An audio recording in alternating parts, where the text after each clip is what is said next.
Merhabalar, ben Huri. Huri Metek Mutfak'ta mutfağıma hoş geldiniz.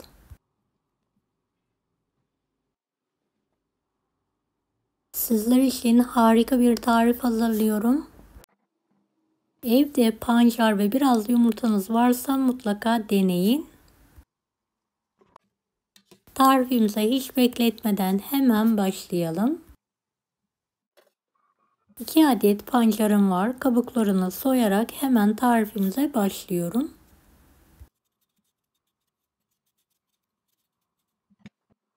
Evet, pancarlarımızı rendeleyelim.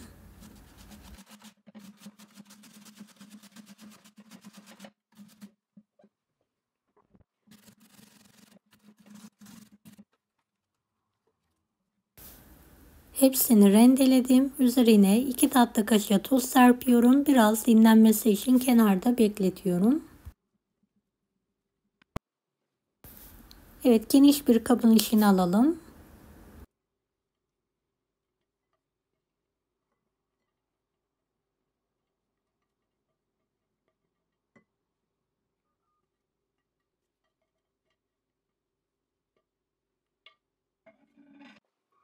Blender yardımıyla çekelim.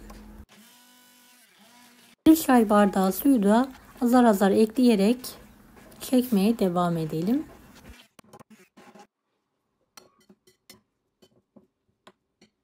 Evet, bu kadar su bana yeterli olacaktır. Süzerek geniş bir kabın içine alıyorum.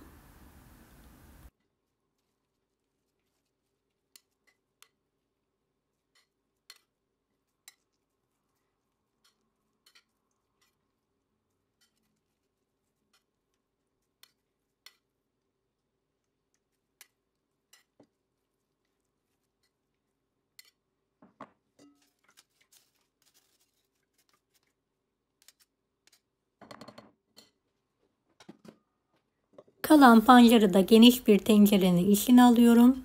Tencerenin yarısına gelecek kadar suyla dolduruyorum.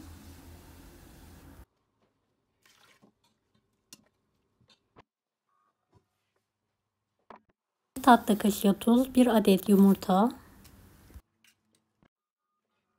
2,5 su bardağı unu azar azar ekleyerek orta sertlikte bir hamur hazırlıyorum.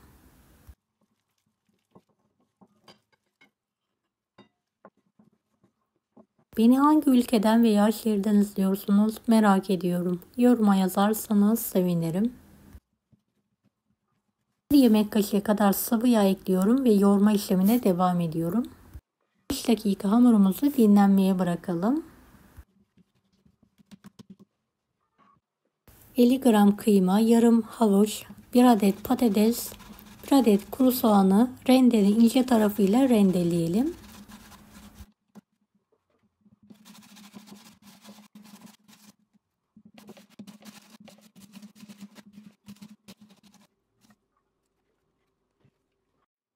Ve sebzelerin suyunu iyicene sıkalım. Malzemeyi elimizle karıştıralım. 1 tatlı kaşığı kadar tuz, nane, kırmızı pul biber ekliyorum ve tekrardan yoğurma işlemine devam ediyorum.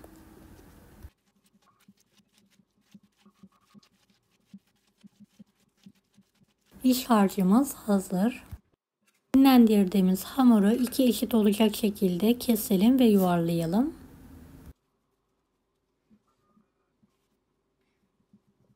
Evet, un ve oklava yardımıyla büyütebildiğimiz kadar hamuru büyütelim.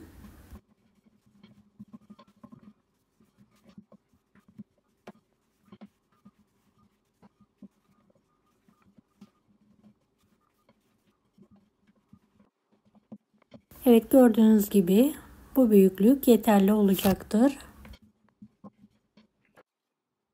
5 kiloluk bidonun kapağıyla yuvarlak olacak şekilde hamurun hepsini kesiyorum.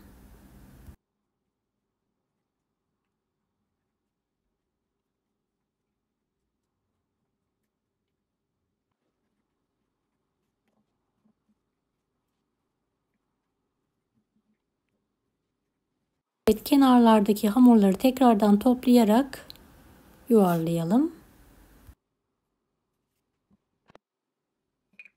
İç harçtan biraz koyarak kapatalım. Ve videodaki gibi şekil verelim.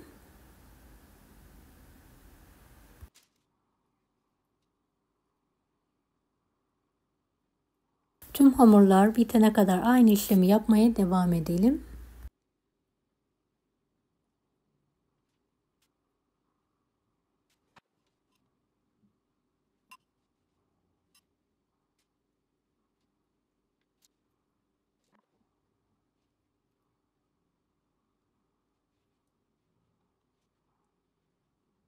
İkinci bezemi de açtım.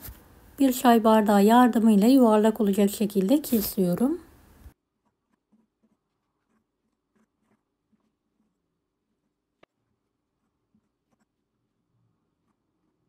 Kalan hamurları tekrardan toplayalım. Diğer hamurlarla birleştirerek bir beze haline getirelim. İç harcı hepsini pay edelim.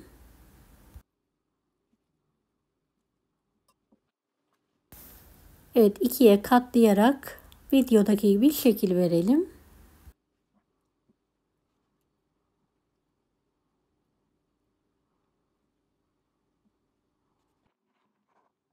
Kenarlardan topladığım hamurlarla tekrardan bir beze haline getirdim ve açtım. Aynı şekilde mantıları hazırlamaya devam ediyorum.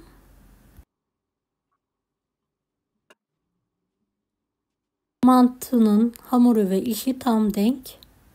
2 tepsi mantım çıktı. Dilerseniz buzluğa atabilirsiniz. Evet, kaynattığım pancar suyunu tekrardan blenderla pürüzsüz hale gelene kadar çekiyorum. Üzerindeki köpüğü toplayarak atıyorum. Evet, tuz serpelim. Biraz sıvı yağ gezdirelim. Mantı hamurlarını hızlı bir şekilde tencerenin içine alalım.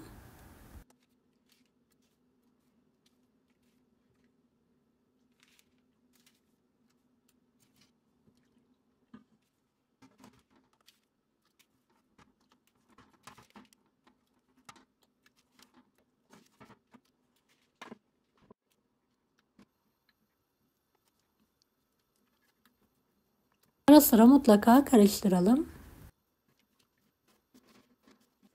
Kapağını kapatarak yumuşayana kadar haşlamayı bırakalım. Ve suyun üzerine çıkan mantılarımı süzerek servis tabağına alıyorum.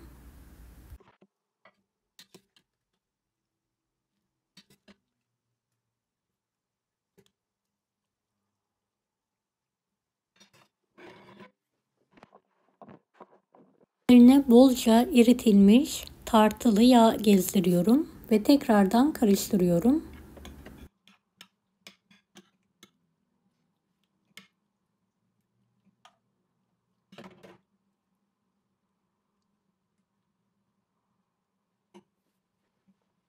Sarımsaklı yoğurt serpiyorum.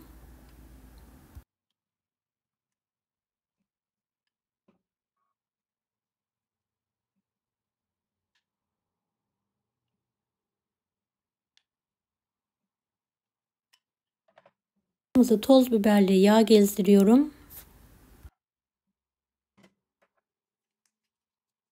Pul biber ve nane serpiyorum. Birinci tabağım hazır. İkinci tabağımı da aynı şekilde hazırlamaya devam ediyorum.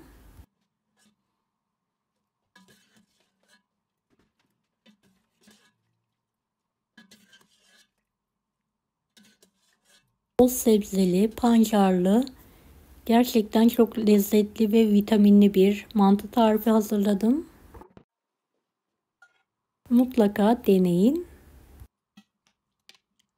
Şeker gibi çok lezzetli bir tadı var. Deneyecek olan herkese şimdiden kolaylıklar dilerim. Kanalıma ücretsiz abone olmayı unutmayın. Bir dahaki videolarda görüşmek üzere. Allah'a emanet olun. Hoşça kalın. Daha farklı tarifler için bunları da izlemeyi unutmayınız.